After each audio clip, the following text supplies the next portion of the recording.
ప్రేమగల తండ్రి, నమ్మకమైన ప్రభా, మా ప్రభును మా రక్షకుడైన యేసు క్రీస్తు ప్రభు పరిశుద్ధమైన నామమున మీకు కృతజ్ఞతలు చెల్లిస్తున్నాను. మీ కార్యములు ఎంతో దొడ్డవి, మీ ఆలోచనలు ఎంతో గంభీరమైనవి.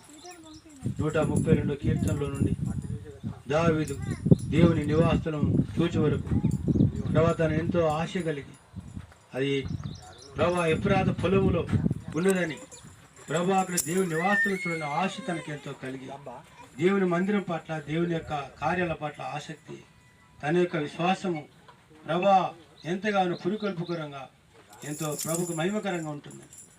ప్రభా తను దేవుని సన్నిధిలో దేవుని సృష్టిని చూసి, దేవుని సృష్టికర్తను ఆరాధించి ఘనపరిచి మహిమపరిచి దేవుని కీర్తనలు పాడగా నీ మహిమను బయలుపరుచుకున్నారయ్యా. ఆ విధానంలోనే ప్రభా మేము మా జీవిత యాత్రలో మేము అటువంటి అనుభవం కలిగి జీవించలాగిన సహాయం చేయండి.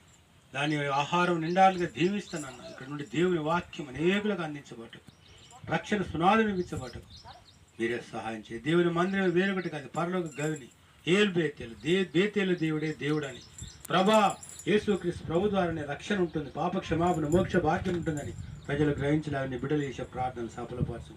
ఈ ప్రార్థనకు హాజరై ప్రార్థనలు ఏకీవించి ప్రతి ఒక్క ప్రియ సహోదరుడు సహోదరికి బట్టి ఉంది.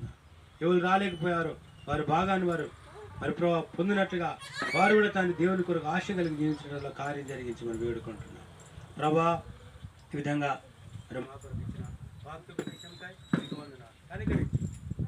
మీ ఆశీర్వాదాలతో ఇక్కడ ప్రేమ గల తండ్రి ఎంతగానో ప్రభావ ఇక్కడ ప్రార్థన చేయగలని దీనంత మట్టి పోసి అనే విధాలుగా సిద్ధపరచుకుని బిడ్డలను బలపరుస్తూ వచ్చినారు.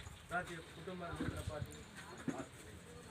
దయా ప్రేమ హస్తాలకు అప్పగించుకోవాలి. యేసుక్రీస్తు ప్రభు పరిశుద్ధ నామమున స్తుతించి ప్రార్థిస్తున్నాం.